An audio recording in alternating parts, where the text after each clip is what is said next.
Everyone, myself Rajesh Kumar Upadhyay. Today I am dealing with next lecture of trigonometry. जैसा कि आप सभी ने देखा, पिछले लेक्चर में हमने ट्रिग्नोमेट्रिक रेशियो के बारे में पढ़ा था and radian to degree conversion and degree to radian conversion के बारे में पढ़ा था।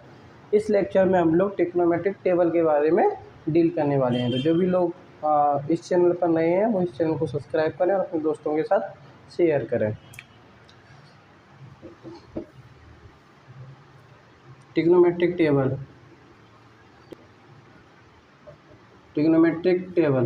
तो जैसा कि आप सभी को पता है, ट्रिग्नोमेट्रिक टेबल में जैसे कि हमने लास्ट लेक्चर में ट्रिग्नोमेट्रिक रेशियो के बारे में पढ़ा था। तो ट्रिग्नोमेट्रिक रेशियो हमारे क्या होती हैं, साइन होता है, कोसाइन होता है, टेंजेंट होता है, कोटेंजेंट होता है, सिकेंट होता है एंड कोसिकेंट होता है।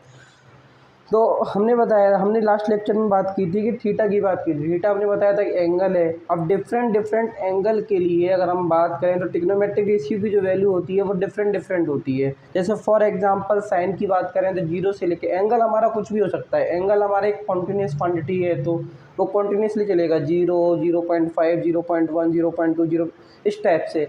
लेकिन हम यहाँ पर ट्रिग्नोमेट्रिक टेबल में कुछ एंगल्स के लिए ट्रिग्नोमेट्रिक रेशियो की क्या करेंगे, वैल्यूज़ को फाइंड आउट करेंगे। सारी वैल्यूज़ को हम फाइंड आउट कर सकते हैं, लेकिन याद करने के लिए हमको सारी वैल्यू को याद करने की नीड नहीं है। केवल हम कुछ वैल्यू को, जैसे कि 0 हो गया, 0 डिग्री हो गया, 30 डिग्री हो गया, 60 डिग्री हो गया, 45 डिग्री हो गया, 90 डिग्री हो गया, इन वैल्यूज़ को हमको याद करने की रिक्वायरमेंट है।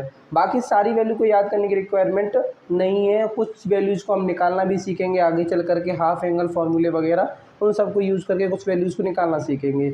लेकिन अभी के लिए ट्रिग्नोमेट्रिक टेबल में 0, 30, 45, 60 एंड 90 की वैल्यू के बारे में हम बात करेंगे। तो अगर हम ट्रिग्नोमेट्रिक टेबल की बात करें तो हम यहाँ पर बहुत ही ईजी तरीके से सीख सकते हैं। सिंपल सी अगर मैं बात करूँ तो ये हमारा एक सिंपल सा टेबल की अगर हम बात करें तो ये हमारा क्या हो गया, ये हम बात करेंगे ट्रिग्नोमेट्रिक टेबल की बात कर रहे हैं। तो अगर हम बात करेंगे यहाँ पे हमारा हो जाएगा एंगल और यहाँ पे हमारा हो जाएगा ट्रिग्नोमेट्रिक रेशियो। तो जैसा कि मैंने आपको लास्ट लेक्चर में बताया था, ट्रिग्नोमेट्रिक जो रेशियो होता है वो हमारा क्या होता है, साइन होता है, कोसाइन होता है, टेंजेंट होता है, कोटेंजेंट होता है, सिकेंट होता है और कोसिकेंट होता है। तो आपको ट्रिग्नोमेट्रिक टेबल को बनाने के लिए, मेक करने के लिए हमको क्या चाहिए, केवल 0 से 4 तक की काउंटिंग को याद होना चाहिए। बाकी आपको किसी चीज़ की नीड नहीं पड़ेगी। आपको डिवाइड की नीड पड़ेगी और स्क्वायर रूट की नीड पड़ेगी। तो वो सब आपको बेसिक चीज़ें पहले से ही आती हैं। तो अगर हम बात करेंगे साइन की वैल्यू की बात करेंगे, कैसे हम फाइंड आउट करेंगे, तो हम एंगल की बात अभी बताई थी मैंने, हम किस किस के लिए निकालेंगे, 0 डिग्री के लिए निकालेंगे, 30 डिग्री के लिए निकालेंगे, 45 डिग्री के लिए निकालेंगे, 60 डिग्री के लिए निकालेंगे और 90 डिग्री के लिए निकालेंगे। तो ये सारी जो चीज़ें हैं इनके लिए वैल्यू फाइंड आउट करेंगे। तो फर्स्ट हम बात करेंगे साइन की। तो साइन में हम बात करते हैं, तो हमने सबसे पहले क्या किया, काउंटिंग लिए 0 से 4 तक की काउंटिंग को आपको लिखना है, 0, 1, 2, 3 एंड 4। इसके बाद आपको क्या करना है, सारी जो नंबर्स लिखे हैं उन सब में 4 से डिवाइड करना है। तो हम यहाँ पे 4 से डिवाइड करेंगे। 4 से हमने डिवाइड किया सारे नंबर्स में, तो ये हमारा हो गया 0/4, मतलब 0 ही होगा, 1/4, 2/4, 3/4 एंड 4/4। तो 2/4 हमारा क्या होता है, 1/2 होता है और 4/4 हमारा क्या होता है, 1 होता है। अब हमें इसके बाद क्या करना है, इसके बाद हमें इन सारी क्वांटिटी का क्या लेना है, स्क्वायर रूट लेना है। तो जैसे ही हम इसका स्क्वायर रूट लेंगे, तो हमको क्या मिल जाएगी, फर्स्ट वैल्यू मिल जाएगी जो साइन के लिए वैलिड होगी। तो अगर हम बात करें तो साइन 0 की जो वैल्यू होती है वो 0 होती है। 1 का स्क्वायर रूट कितना होता है, 1 होता है। 4 का स्क्वायर रूट कितना होता है, 2 होता है। तो 1/2 आ जाएगा। इसका क्या है, 1 का स्क्वायर रूट 1 और √2 का √2 ही रहेगा। 2 का क्या रहेगा, √2 ही रहेगा। ऐसे 3 का स्क्वायर रूट की बात करें तो √3 रहेगा और 4 का स्क्वायर रूट क्या होगा, 2 होगा। ऐसे अगर हम बात करें 1 के स्क्वायर रूट की, तो 1 का स्क्वायर रूट क्या होगा, 1 ही होगा। तो अगर हम यहाँ पे हम देख सकते हैं कि जो साइन 0 की जो वैल्यू होती है वो हमारी क्या होती है, 0 होती है। साइन 30 की वैल्यू जो होती है वो हमारी क्या होती है, 1/2 होती है। साइन 45 की जो वैल्यू होती है वो हमारी 1/√2 होती है। साइन 60 की जो वैल्यू होती है वो √3/2 होती है और साइन 90 की वैल्यू जो होती है वो हमारी क्या होती है, 1 होती है। अगर मैं इसको पीछे से आगे की तरफ लिखूं, मैं इसको back to from back side to अगर मैं इसको पीछे से आगे की तरफ लिखता हूँ तो हमें किसकी वैल्यू फाइंड मिल जाएंगी, कॉस की वैल्यू मिल जाएंगी। हम पीछे से आगे की तरफ लिखते हमको कॉस की वैल्यू क्यों मिल रही है, ये जब हम क्वाड्रेंट पढ़ाएंगे उसमें आपको समझाएंगे कि ऐसा हमने क्यों किया था। क्योंकि हमें एक फॉर्मूला होता है sin 90 minus theta is equal to cos theta, तो यहाँ पे उसी को हम यूज़ करेंगे। आगे हम समझाएंगे कि इसके बारे में। तो अभी हम पीछे से जब आगे की ओर लिखेंगे तो ये हमारा को हो जाएगा 1, ये हो जाएगा √3/2, ये हमारा हो जाएगा 1/√2, ये हमारा हो जाएगा 1/2 और ये हमारा हो जाएगा 0। तो अगर हम बात करें इसकी तो साइन जो 90 की वैल्यू होती है वो कॉस 0 की होती है, जो साइन 30 की वैल्यू होती है वो कॉस साइन 60 की जो वैल्यू होती है वो कॉस 30 की होती है, और साइन 45 और कॉस 45 की वैल्यू क्या होती है, सेम होती है। ऐसे साइन 30 कॉस 60 के बराबर होता है, साइन 0 कॉस 90 के बराबर होता है। पिछले लेक्चर में हमने आपको एक फॉर्मूला पढ़ाया था tan theta is equal to sine theta upon cos theta. इसका मतलब क्या है कि साइन और कॉस का जब हम साइन में कॉस का जब डिवाइड करते हैं तो हमको tan मिलता है। तो यहाँ पर भी हम ऐसा ही काम करेंगे, तो हमको tan की वैल्यू फाइंड आउट 10 की वैल्यू हमको मिल जाएंगी यहाँ पे। तो we will get the value of tan theta if we will divide sine theta by cos theta. ठीक है, तो हमने यहाँ पे साइन थीटा का डिवाइड किया कॉस थीटा से, तो 0/1 क्या हो जाएगा हमारा, 0 हो जाएगा। 1/2 का डिवाइड अगर 3/2 में करेंगे तो ये हमारा हो जाएगा 1/√3।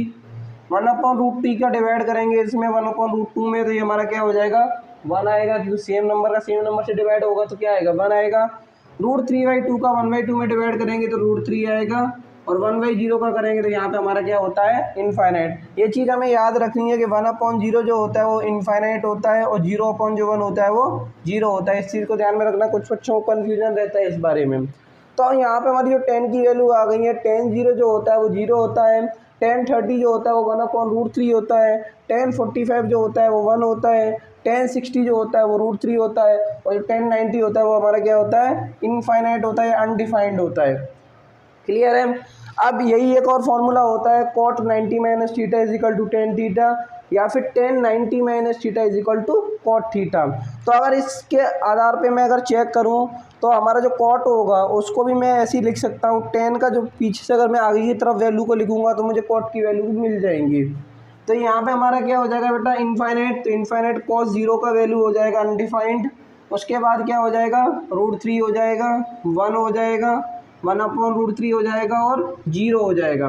हमने यहाँ पे क्या किया है, हमने नॉट रेसिप्रोकल, हमने पीछे से आगे की तरफ वैल्यू को लिख दिया है, तो हमें कॉट की वैल्यू फाइंड आउट होगी। कॉट मतलब कोटेंजेंट।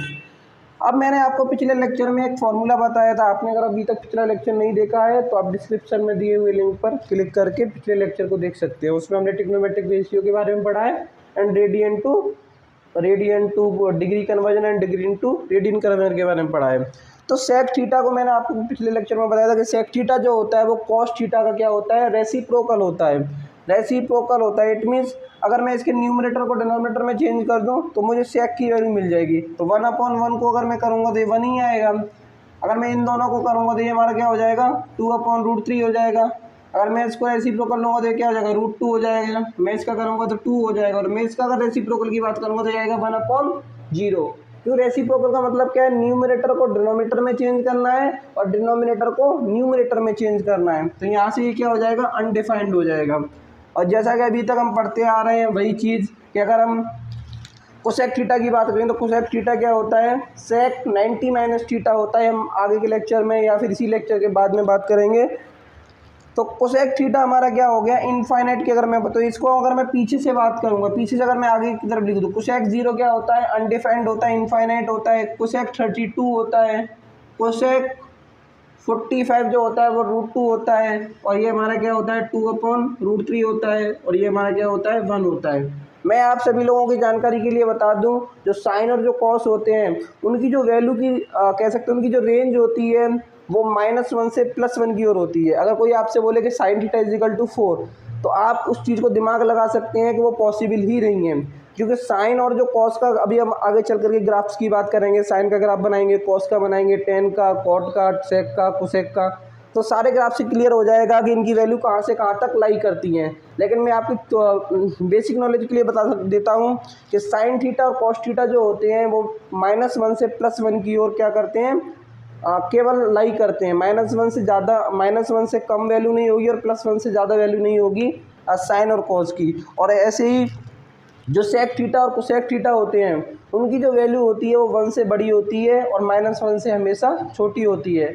मतलब 1 से -1 के बीच में सेक और कोसेक लाई नहीं करते हैं। टेन थीटा और कॉट थीटा के लिए ऐसा कुछ नहीं है, इनकी वैल्यू 0 से इन्फाइनाइट चलती है, -∞ से +∞, कुछ पॉइंट्स पे ये ब्रेक करते हैं। ठीक है, तो अगर हम बात करेंगे तो ये हमने यहाँ पे सारी चीज़ों को पढ़ा। तो अभी हम कुछ क्वेश्चंस के बारे में डील करेंगे।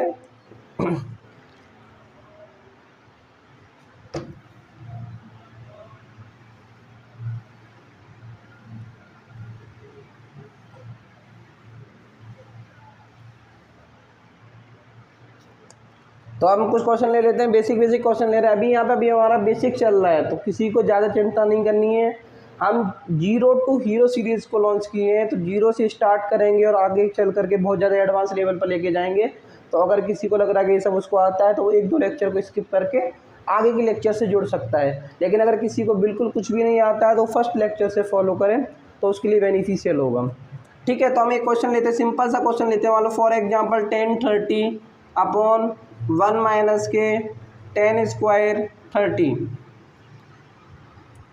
अगर मैं इस क्वेश्चन को सॉल्व करने की बात करूं तो सिंपल हमें यहाँ पे कुछ भी नहीं करना है। यहाँ पे सिंपल हमें 1030 की वैल्यू को पुट करना है। तो 1030 की वैल्यू जैसा कि अभी हमने टेबल सीखा था, टेबल सीखने के बाद अगर हम बात करते हैं तो हमने 1030 की वैल्यू को दिखा था 1/√3 होती है। तो ये हो जाएगा 2 × 1/√3, 1 - 1030 का स्क्वायर, तो ये हो जाएगा 1/√3 का होल स्क्वायर।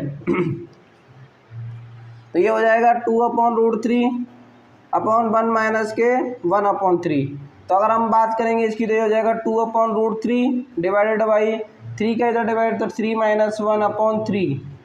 तो ये हो जाएगा 2/√3 अपॉन 2/3। तो 2 से 2 कैंसिल आउट हो गया, ये आ गया 3/√3, क्योंकि हमें पता है सेकंड का इसमें और फर्स्ट का फोर्थ में मल्टीप्लाई उधर। अगर हम बात करें 3 हमारा क्या होता है, √3 × √3 होता है। तो अगर हम बात करेंगे इसकी तो ये हो जाएगा √3 × √3 डिवाइडेड बाई √3। तो इसकी फाइनली जो वैल्यू आ गई वो क्या आ गई, √3 के बराबर आ गई। ये √3 मतलब 1060 के बराबर। तो ये हमारा किसके बराबर होता है, प्रूव डेट भी लिख सकते हैं, prove that this one is equal to 1060।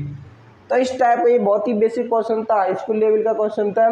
अभी हम बात करते हैं थोड़ा सा इसको इसका लेवल अप करते हैं। तो जो नोट कर लीजिए आप लोग, कोई भी डाउट हो तो आप वीडियो को बैक करके देख सकते हैं या फिर कमेंट सेक्शन में कमेंट करके पूछ सकते हैं। ठीक है, और मैं आप लोगों को एक और चीज़ बताता हूँ, जो भी लोग नए हैं इस चैनल पे वो इस चैनल को सब्सक्राइब कर सकते हैं। और हमने आप लोगों को जैसे बोला था कि हम ग्रुप डाउट्स के लिए चैनल टेलीग्राम चैनल प्रोवाइड करेंगे। तो यूथ IITians अकेडमी के नाम से हमने एक चैनल क्रिएट किया है टेलीग्राम पे, तो आप लोग उसको फॉलो कर सकते हैं। हम डिस्क्रिप्शन में उसका लिंक प्रोवाइड कर देंगे। ठीक है, अब नेक्स्ट एग्जांपल की तरफ बढ़ते हैं। मान लो एक एग्जांपल, अभी आपको 11th लेवल पर जेई के लेवल पर हमें यहाँ पे पाई में वैल्यूज देखने को मिलेंगी। तो जैसे मान लो for example 10² π/6 minus 10 π/3 cot π/6 plus 10 π/2 not π/2 π/4 cot π/4 plus sine square π/6 plus cos square π/6। अगर हम बात करेंगे इसकी, अगर हम बात करें तो इस ये क्वेश्चन देखने में बहुत ज़्यादा बड़ा दिख रहा है, बहुत ज़्यादा डरावना दिख रहा है, लेकिन ये क्वेश्चन भी वास्तव में इजी है। हम यहाँ पे आगे चल कर के आइडेंटिटीज़ के बारे में पढ़ेंगे, हाफ एंगल फार्मूले के बारे में पढ़ेंगे। तो ये क्वेश्चंस काफ़ी इजी हो जाएंगे उन सब का यूज़ करके। लेकिन अभी के लिए हमको क्या करना है, इसको वैल्यू पुट करके सॉल्व करना है। तो π/6 इज़ नथिंग बट 30 डिग्री होता है, π/3 इज़ नथिंग बट 60 डिग्री होता है, π/4 इज़ नथिंग बट 45 डिग्री होता है। तो हम यहाँ पे सारी वैल्यूज़ को उसके करस्पॉन्डिंग टेबल से यहाँ पे हम पुट करेंगे। ठीक है, तो यहाँ पे 10² π/6 की बात करें तो 1030 की वैल्यू क्या होती है, 1/√3। तो उसको हमें क्या लेना है, स्क्वायर लेना है, माइनस 10 π/3। 10 π/3 क्या होता है, √3 होता है। और कॉट π/6 क्या होता है, वो भी √3 होता है। बहुत ही अच्छे। 10 π/4 इज नथिंग बट 1 होता है। और मैंने तुम्हें बताया है π/4 के लिए साइन और कॉस की वैल्यू सेम होती है, टेन और कॉट की वैल्यू सेम होती है, और सेक और कोसेक की वैल्यू सेम होती है। तो ये हो जाएगा 1 × 1। और साइन स्क्वायर π/6, साइन π/6 मतलब साइन 30 तो 1/2 का होल स्क्वायर, और कॉस π/6 मतलब कॉस 30 की वैल्यू होती है √3/2 का होल स्क्वायर। तो जब हम इसको सॉल्व करने जाएंगे तो ये हो जाएगा 1/3 - 3 -1 प्लस 1/4 प्लस 3/4। 3/4 प्लस 1/4 इज़ 1, 1 - 1 0, तो इस पूरा कैंसिल आउट हो जाएगा।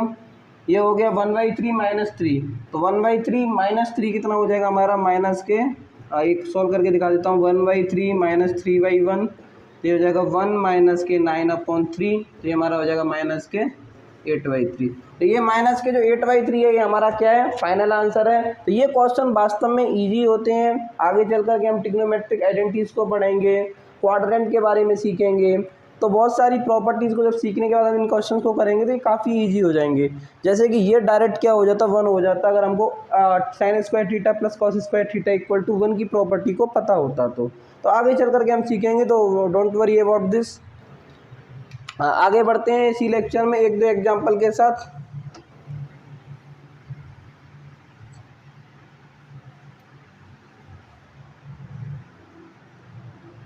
चलिए एक एग्जांपल और ले लेते हैं। फॉर एग्जांपल हमारे पास कोई वैल्यू है sec square 30 minus ten square 30 की जगह हम π/3 π/6 भी लिख सकते हैं, π/6 इज 30। सो उसके बाद हम करेंगे कोसेक 30 सेक 30। तो अगर हमें इस क्वेश्चन की बात करें तो सेक 30 हमारा क्या होता है, सेक स्क्वायर 30 हमारा कुछ अलग नहीं है। जैसे कि हमारा कॉस जो 30 होता है वो होता है √3/2 होता है, तो उसका रेसिप्रोकल क्या होगा 2/√3, तो 2/√3 का होल स्क्वायर। जो tan 30 होता है वो हमारा क्या होता है 1/√3 होता है, तो 1/√3 का होल स्क्वायर। ऐसी अगर हम बात करें कोसेक 30 की, तो कोसेक 30 साइन का रेसिप्रोकल होता है, तो साइन हमारा क्या होता है 1/2, तो कोसेक हमारा होगा 2, सेक हमारा हो जाएगा 2/√3। तो अगर मैं इसकी बात करूँ तो ये हमारा हो जाएगा 4/3 माइनस के 1/3, क्योंकि 2 का स्क्वायर 4 और √3 का स्क्वायर 3, 1 का स्क्वायर 1 √3 का स्क्वायर 3 प्लस 4/3। तो अगर हम इसकी बात करें तो क्या आएगा 3/3 आएगा एक्चुअली। अगर इसका हम एलसीएम लेंगे तो ये हो जाएगा 4/√3, 3 से 3 कैंसिल आउट, तो 1 + 4/√3 हो जाएगा ये। तो √3 और इसका हमने क्या किया मल्टी, इसका हमने एलसीएम लिया तो क्या हो जाएगा √3 एलसीएम लिया तो क्या हो जाएगा √3 + 4/√3। बेसिकली हम √3 को डिनोमिनेटर में नहीं रखते हैं, तो आप इसके रैशनलाइज भी कर सकते हैं, इसके कॉन्जुगेट से ऊपर नीचे, या फिर √3 से मल्टीप्लाई कर सकते हैं। ठीक है, तो आज के लिए इतना ही काफ़ी है। नेक्स्ट लेक्चर में हम बात करेंगे क्वाड्रेंट्स के बारे में, कैसे साइन चेंज होता है ट्रिग्नोमेट्रिक रेशियो का विद क्वाड्रेंट, तो हम उसके बारे में बात करेंगे। तो धन्यवाद, जय हिंद।